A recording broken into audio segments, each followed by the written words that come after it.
All right, today's video, well, we've got our Krav Maga shirt on again. So, Detroit. So, we are obviously going to be fighting someone. And that's what happens when you're doing depositions of the other side who, A, do not want you talking to their witness. And that's been my experience mostly.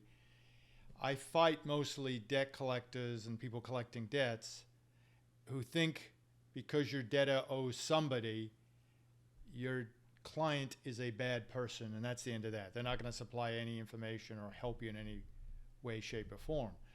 So you got to have them follow the rules. They do not want to give up someone, and that's a dogfight, and we'll get into that. But what I want you to remember today about taking a winning deposition is that there is going to be blood on the floor. All right? And I want you to remember you want to hit and then get the heck out of there. When we did Krav Maga, they said your first line of offense is to run as fast as you can away from the fight. But if you're going to be in the fight, you got to end it early. So a lot of that has to do with hitting them, gaining the deponent's respect. I'm sorry to make it in terms of make it so adversarial, and there are rules to follow and respect to be maintained, but it'll quickly go off the rails if they don't want to tell anything or if someone's lying to you. Taking a deposition is like being in a bad relationship. They don't want to give you anything but the bare minimum. The better the relationship, the more there's a communication. So this is a bad relationship between an attorney and the other side's witness who they want to protect. The weird thing about taking these depositions, let's say I've done 100 depositions easily. I'd say 99% of the people that I've deposed, A, are not ready, B, their attorney's done a lousy job preparing them, and C, they're usually managers or people in charge of large parts of a corporation, grossly underqualified. I just did one where the lady's degree was cosmetology, and she's in charge of a large amount of debt portfolios being litigated all over the country. I stopped asking why, and that's one of my rules in taking a good deposition. Don't ask why unless you know the answer. So it's all about preparation, and it's fear-based. For whom?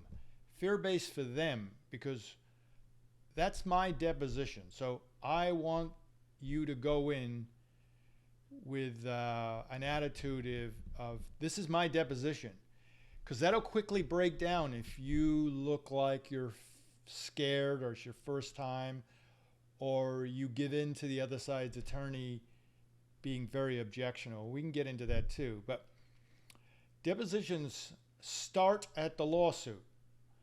The lawsuit that your client is facing is full of places where the debt collector who files thousands of these, maybe a month, has not taken the time or the care to do a proper lawsuit. Why? Because as we've talked about in the past, 9 times out of 10, it's just going to go to default anyway.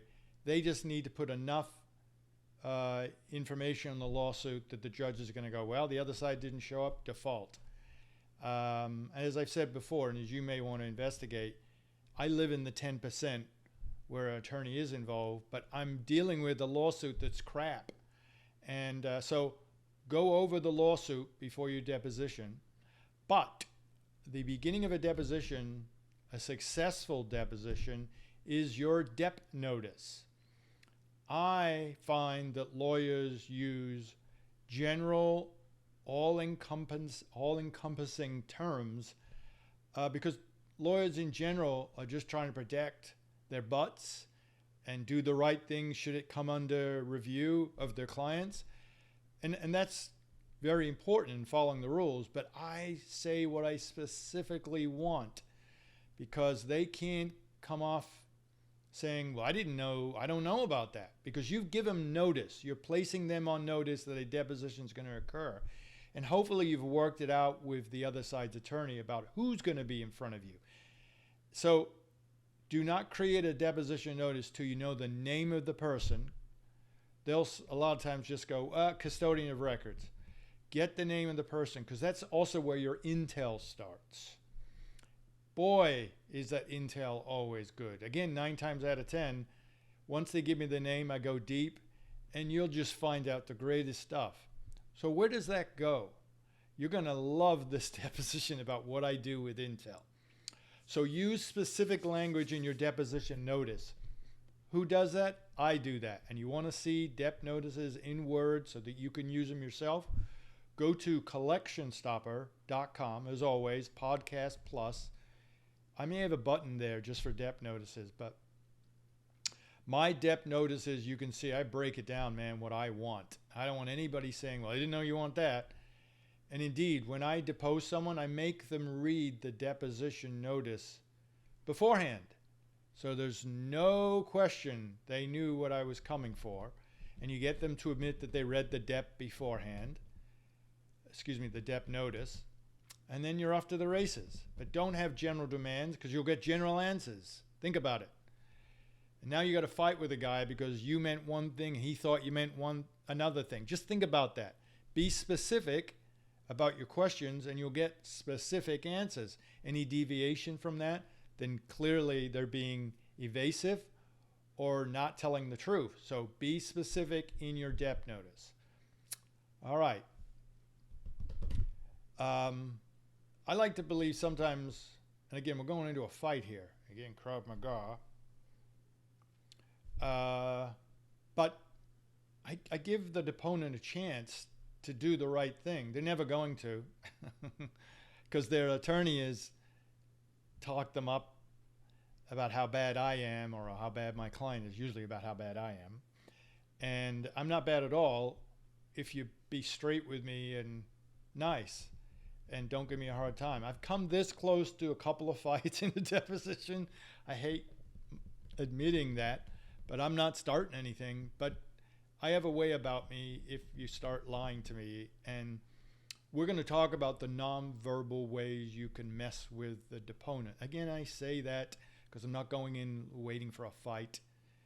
As I said before, Krav Maga, the first rule they teach you is run. You don't want to fight. You're going to, maybe the guy's better than you, or maybe you're going to get in a lawsuit because you were better than him. So I don't want to fight, but I'm giving you how to take a winning deposition, and I'm not leaving out the fighting aspect of it. Otherwise, I'm not doing my job for you. And then I'll have to give you your money back. Anyway, at least in, as I said, with debt collection lawsuit depositions, they've done they haven't done anything to prove their case. They're not expecting me to come along or for anybody to inquire about how bad their lawsuit is. Now they got to defend this really crappy lawsuit, and they have no proof. Here's a tip, don't depose them right away, because there's rules that allow them to amend their lawsuit. So let the time and the cement set harden so they can't now change when they see me coming, because they're gonna try. So do your discovery, although frankly I don't like doing discovery other than depositions. I get so much from depositions. You know what I get from written discovery? Motion to compel. I just want to bear right into them, scare them a little, and get my client taken care of. So back to the lawsuits, which is the genesis of your deposition. They're going to attach an affidavit to their lawsuit. They always do, and it's always, I get them to admit, yeah, the affiant, I'll do an affiant deposition, the lady that swore under oath that everything she has no clue about was true. I'll get them to admit that they didn't even write it, that the attorneys wrote it for them, and they said, sign here, sign here, sign here. And again, as I said previously, I love it when I depose them and you see that deer in the headlights, because they know they're in a corner. And I just keep pushing and pushing and pushing. And I like it to be uncomfortable because that's how my client felt when she got sued. I guess that's kind of me bullying back, but I'm there to win. And so that's the name of the deposition. It isn't, let's kind of do an average job and hopefully we'll see what happens. We'll throw enough against the wall and some of it will stick. This is called winning deposition. So I'm going to go all in. As I said, you want to attack them where they live. A lot of collection lawsuits require an affidavit. That's the proof. That's a sworn under oath proof. So if you get her admitting that I maybe didn't read this, your next follow-up question is, you always swear under oath? And there's always a line above their signature that says, I'm writing this under penalty of perjury. Then I get them to repeat that. So that's the affidavit. I'm not necessarily going to go into that. I'm just going to tell you where you start. And speaking of starting, I've titled this next section, which, when I say section, it's in my show notes. I always talk about my show notes. I take the time to write notes for everything. So as I always say, if you don't want to look at this face, you can look at my show notes, which I rarely do, but they're there for you. And I put them on collectionstopper.com in the podcast plus section. And that thing is chock full of dep notices, affidavits for you, answers. Everything is there. And I'm building that puppy up. And speaking of puppies, we're going to alpha dog this puppy. What do I mean? You're the alpha dog in the room. I don't like that as far as the gender preference, but you have to take control because they'll eat you alive if they figure you're scared or nervous, and they won't. I'm sorry, but you got to kind of put a little fear into them. So you got to be an alpha dog, but not mean or disrespectful unless they start lying to you. So what I do, here's a weird tip. Everybody swears under oath. Hand up to God. I swear I'm going to I will ask them, nobody knows this. I say, what does that mean? They'll go, what do you mean? What you just swore under oath? What does that mean? And then we get into a religious discussion. And finally they say, oh, I can't lie because God is watching. And I'm not taking sides or anything like that. So I will say, yeah, but if you do lie, you'll be forgiven by God, correct? Yes. So then you could probably lie today, right? And it's just an uncomfortable thing that sets the tenor that I want to see in their eyes. This guy is crazy. I want to see it in the lawyer's eyes. So I go deep, man. Depth is something. There are all these threads of every case that nobody even, they just go over. And I don't. I stop at everything, every word, every comma. I make them answer every question. It gets really uncomfortable. But before we get uncomfortable, I talk the witness up. This is, you might want to consider this. Again, I'm supposed to say this is for educational purposes. And today it's going to be for entertainment purposes. But it's for educational, informational purposes. You do you. But if you want help, here's some help. And I help them help me. So when I've got a witness there, I talk them up. I make them, at least if they have some education, tell me, show me how many years in the business. A lot of these managers or liaisons or people in charge of this stuff don't have the education per se, whatever. They do have 25 years in the business or 15 years in the business. So talk them up. Now, as I've said before, we all have these innate skills. We all have these gifts. And we all have weird eccentricities. Well, it's all there for you to use. So if you're a good listener, boom, that's your skill. If you're a good talker, boom.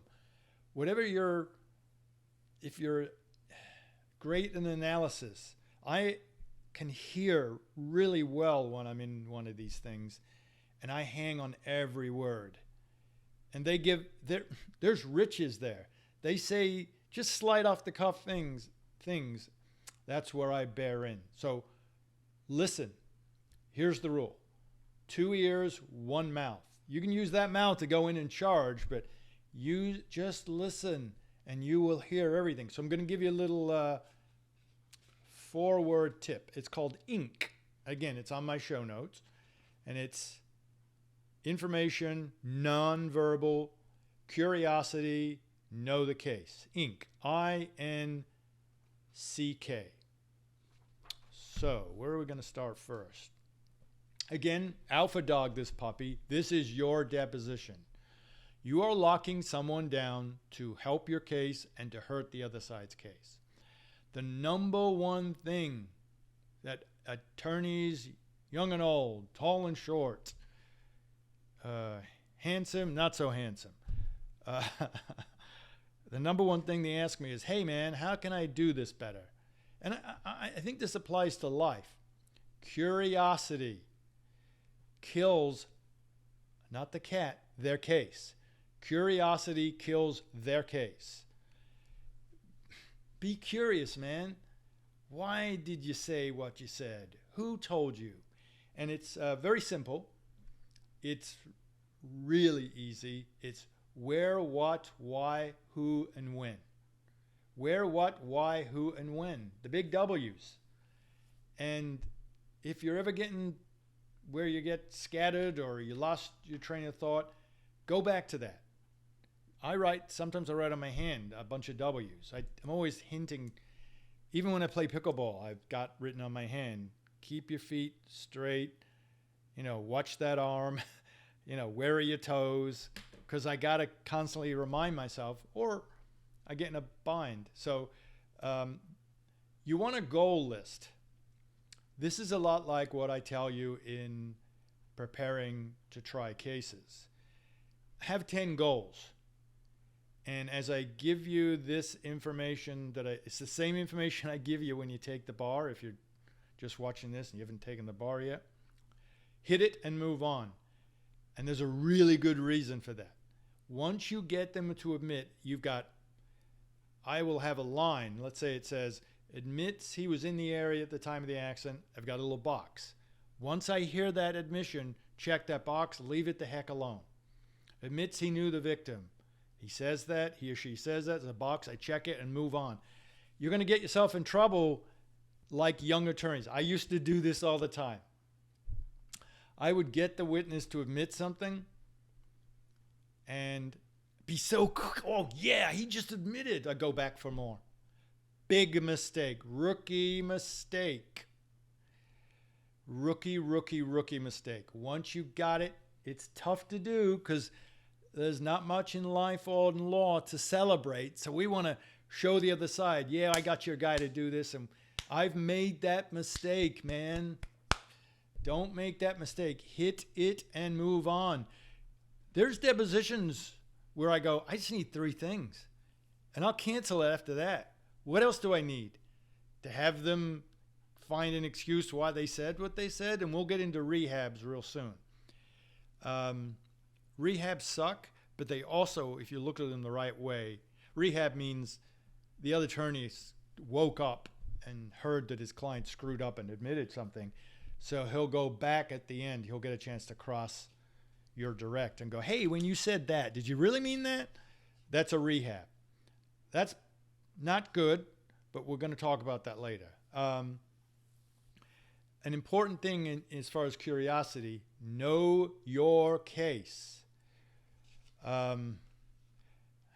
Everybody throws this around. Know your enemy as you know yourself. There's wisdom there, whether you're a marauding army or facing an invasion or doing a deposition. Know their side of things. Even when at trials, I know. I've been in depositions where I've told the other attorney to object. I know their case so well. You should know their case better than your own in some respects. So know your case. Why are you there spending all that money on the court reporter and your time and energy? Have a goal, hit it, and move on. Don't be a rookie and go, oh, this is so great. I did it. Because it's like blackjack. If you think about it, if you ever play blackjack, let's say you sit at the table for 3 hours. Gee, I speak from experience. You maybe get 4 blackjacks. I remember every blackjack I ever got. That's how infrequent blackjacks are. I can see them right now. So you're going to feel that same way about, oh, I got him to admit move away from that. And I keep emphasizing that because you're going to do the rookie thing. Please don't.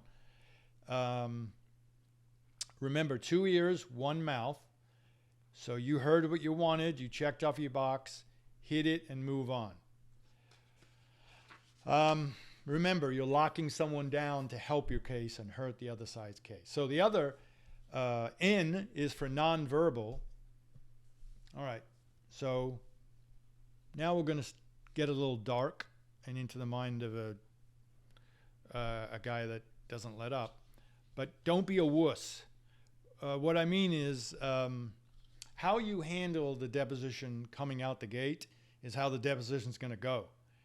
He or she may be ready to bend with your incredibly astute questioning, but if he sees that you're kind of nervous, or you're reading from a book, remember I've talked about that. The minute I see someone reading, I'm going to beat them. I'm reading now, but I'm reading a 1/10 of what I'm writing because I want to be making my points for you. But I also don't want to stray from getting you the best video I can give you. Objections are where the other side, that's he or she's only way of taking over your deposition. And the other side's going to try, and it's funny because at the beginning of the deposition, it's like, you ever watch a football game? They get really mad and excited at the beginning and their bodies are flying, and then it kind of slows down because they're tired, and now it's a battle of who's going to not pass out first. That's how depositions are. The other side will start objecting to everything, and we'll get into fights early. Lock that shit down. The minute he or she objects, you look at the deponent, and I'll just wave the guy off. I go, okay, good. Don't listen to him. You listen to me. And that's really what he's supposed to do. The attorney put that on the record. There's your objection. Yeah, we heard you the first time. And then you hit the deponent. So the deponent, you can see it in their eyes. Uh-oh, this guy's crazy. This guy's not backing down. Attorneys are basically wimps. A lot of them thought they'd get the license because perhaps they were bullied like me. And I didn't get my license because I was bullied, but I was bullied. And I don't consider myself a wimp, but maybe I am. But I'm not a wuss. There's a difference. But most attorneys, they'll back off if you object to their questions. I see it all the time. I'll object, asked and answered. They'll go on to the next question.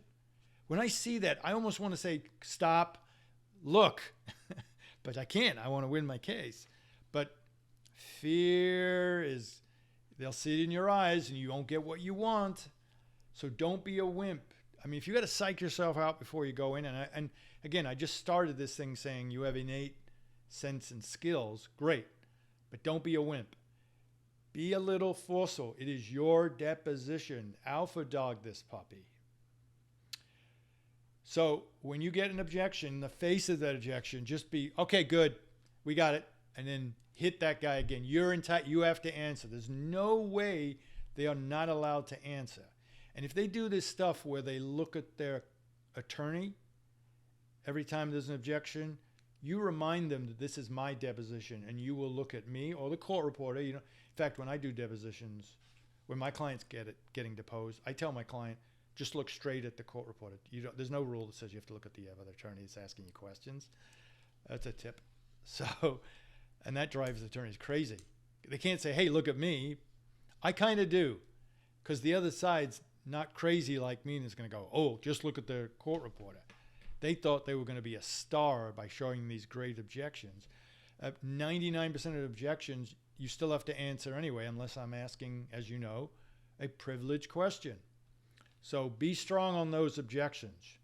Shut that stuff down on the record.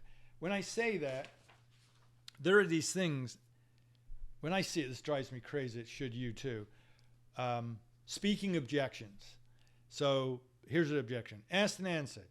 Compound question. Facts not in evidence. There's specific objections you can say. Some attorneys will go, he didn't do that because he wasn't at the scene at the time. That's not an objection. You know what that is? That's a speaking objection. Look for attorneys that use speaking objections. They're kind of telling you their side of the case, but what are they doing? They're telling the other guy. And I see it all the time. I'll go, well, my client wasn't there at the time. So I'll say, you got to answer the question. I'll go, I wasn't there at the time. I mean, you can see it. So you need to put everything on the record. You need to say, the other side's attorney is telling him what to say. This is your deposition. And you may have to go to court and say, look, he just basically testified for the guy. That's a great line. The other attorney will get that right away. Eventually. Some put objections on the record just because they really haven't a clue how to defend a deposition. You can hear it in their objections. If you hear an attorney using the objection, foundation, he's clueless. He or she is clueless on how to take it or give a deposition. So what I do is I go a little deeper. So if I get an attorney go, foundation, that's his objection. I'll go, oh, I'm sorry, what is it that you were saying I did not bring up or set the tone about this question? They don't have an answer because the objection was kind of BS. So that's a tip.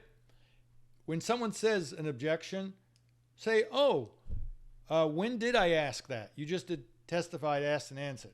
They may wave you off. They'll go, I put my objection on the record. Well, that's a hint to you that they have no clue what they're doing.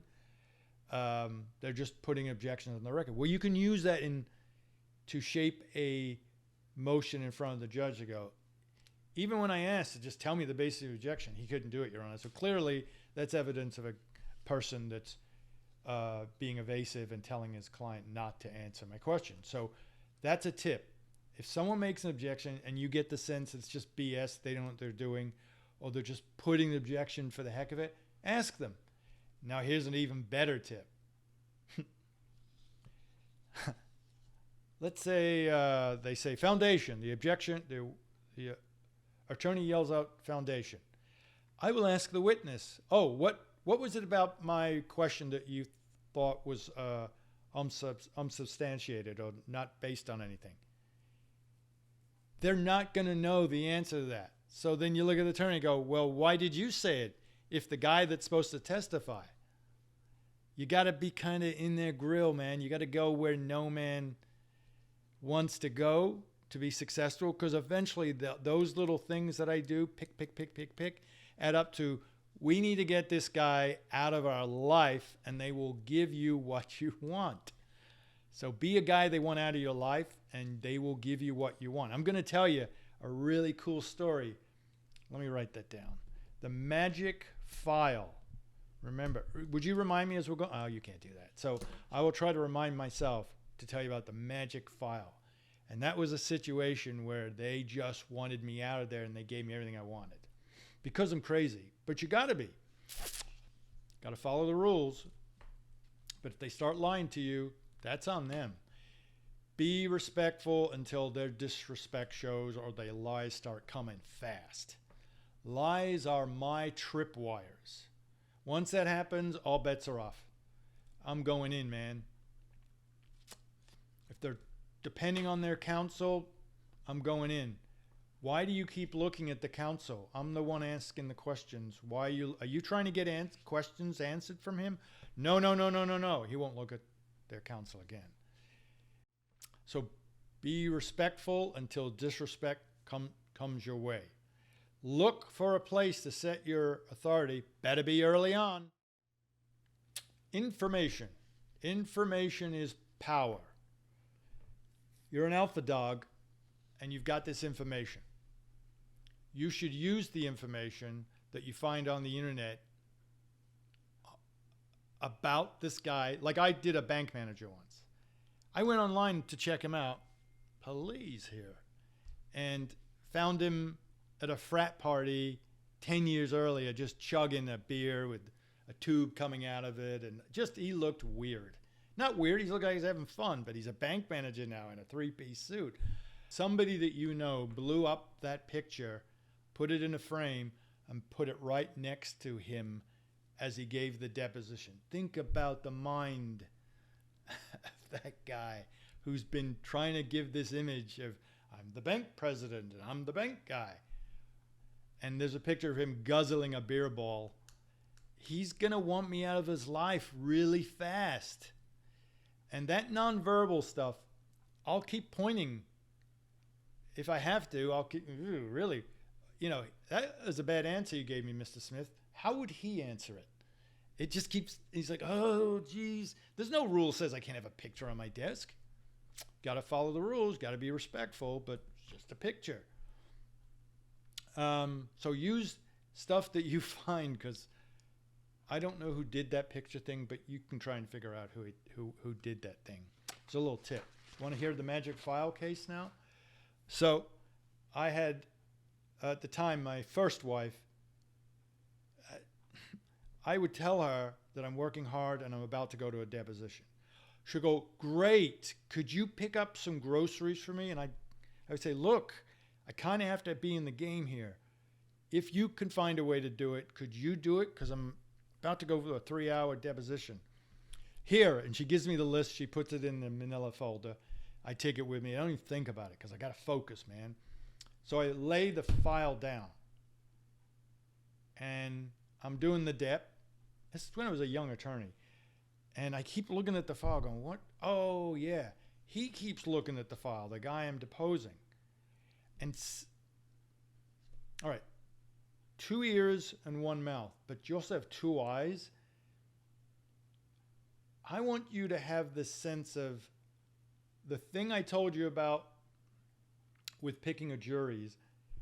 When picking a jury, there's certain things, and I'm going to use the word woke again, that are going to hurt you if you abide by wokeness. We're all nice, and we're not going to say or do anything incorrect. Whatever your feelings about woke or wokeness, again, that cannot come into your deposition. It's the same as trying a case. So I will look a person, and maybe it's my thing and somebody else doesn't have it, but they give off something to me. And I went with this man. He gave off a really creepy vibe. So, and this was a lemon law case, but I kept touching the file and I kept looking at the file. And then I started going, holding up the file and go, well, is that how you want to answer this? And I just kept talking about this magic file. And after half an hour, he wants to know what I know. So I took a chance using the magic file. And I opened it up, and there's my wife's list of what she wants: milk, eggs, a lot of baby formula, whatever it was. And I go, I've done some research on you. And the guy says, look, she's not my daughter. And you can imagine what he thinks I found. And it was really bad. That case got settled in 1 minute because of a magic file, because right in front of his own attorney, an attorney that had not done the background on his own client, he made some admissions about criminality. And you can imagine where I'm going, how kind of disgusting it is. They wanted me out of their face as quickly as possible. I settled that case. Didn't intend to, just my wife telling me to go shopping. But I kind of went with the vibe the creepy guy was giving me. I really want you to lean into that. I talk in terms of leaning into your problems in your life as far as when you're trying a case and the things it does to you. Lean into your vibes, man. It's an innate skill. You all have them. The guy gave off a vibe. Go with that. I just did a little push and prod, and turns out settled the case with my client fabulously, and everybody's happy, except the other attorney. You know, he tried to be buddy with me. Like, I didn't know the guy was going to do that. And I wanted to say, dude, you should know everything about your client before you get him in front of me. So use your vibes.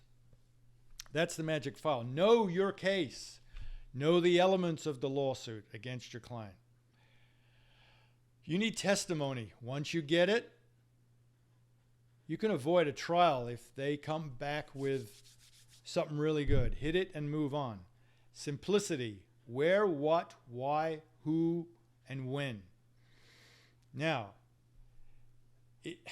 I want to talk about reversing the roles now. This is an art. You can hammer them really good.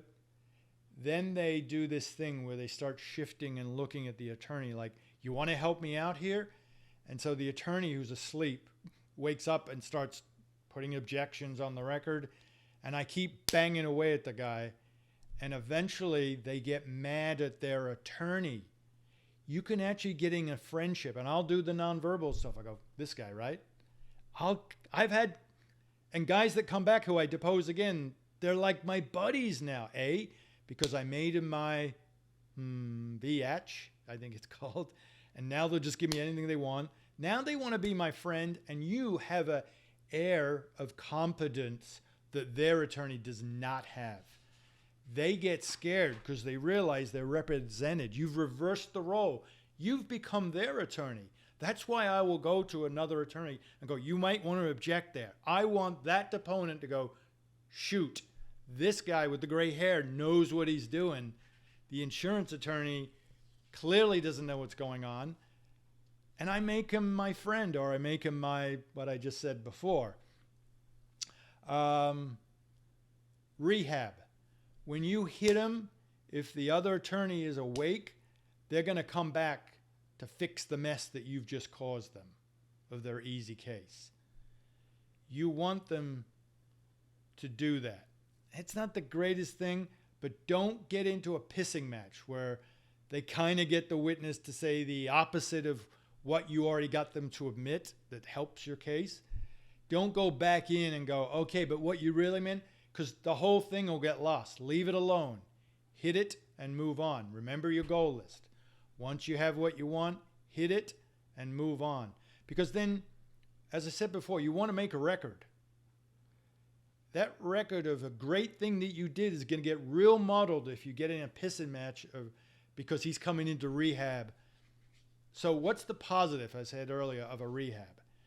If they come in and rehab something, by the way, this is a little technique for when your client's being deposed. You want your client out of there. I've talked about the rule of 5, where you want to suck the oxygen out of the room from the other attorney with no information from your client.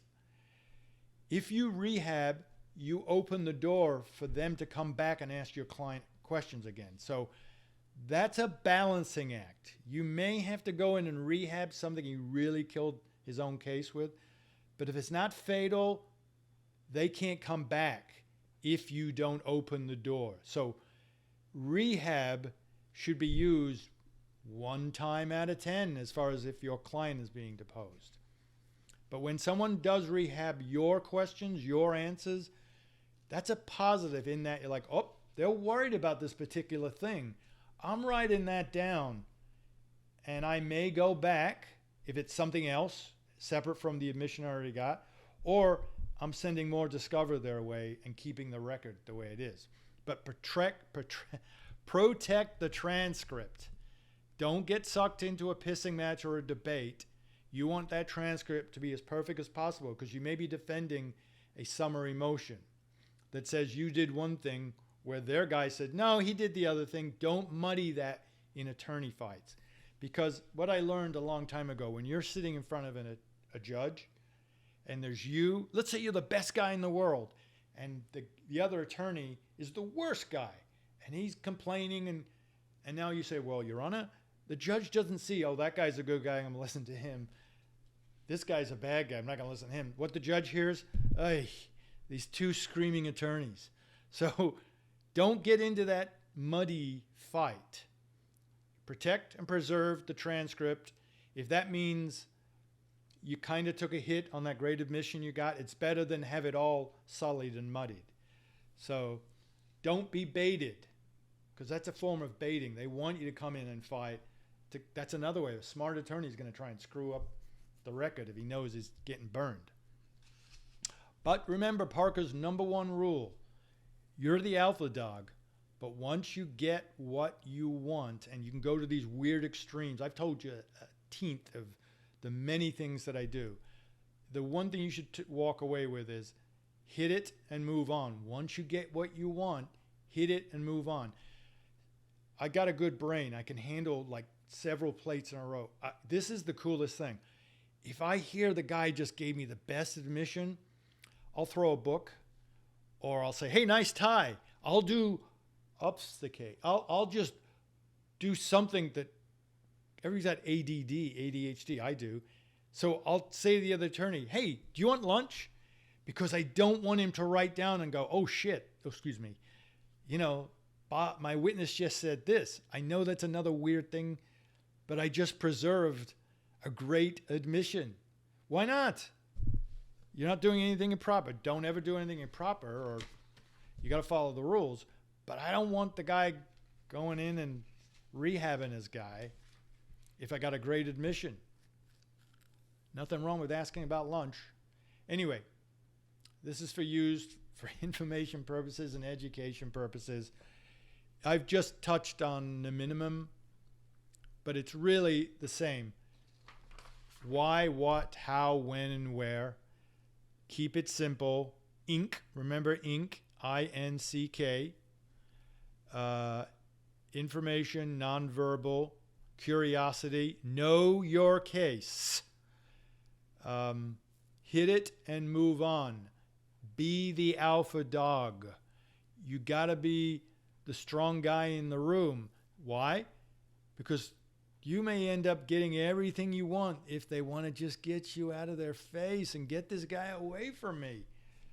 I've had it happen. Shortens depositions real quick. Anyways, for you, if you like this video, please subscribe.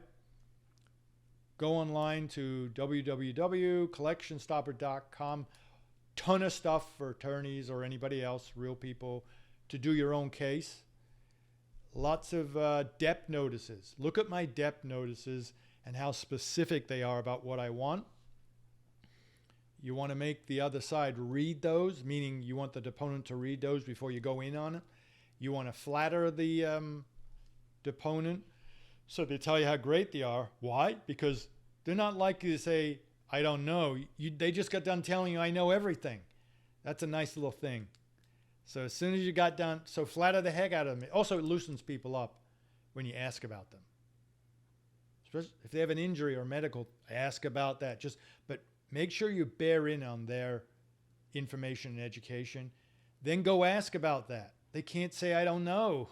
I thought you did know. I thought you were the head of everything here. All right, so go collectionstopper.com, subscribe. If you want something for me to talk about with this 30 years, I can give you 30 minutes on anything. I'll do it for you. If there's a case or a debt collector or a mortgage company or a bank or a Citi card or a Wells Fargo or securitization you want me to discuss, put it in the comments and I'll do it. I'll do a video for you. All right. I wish you the best.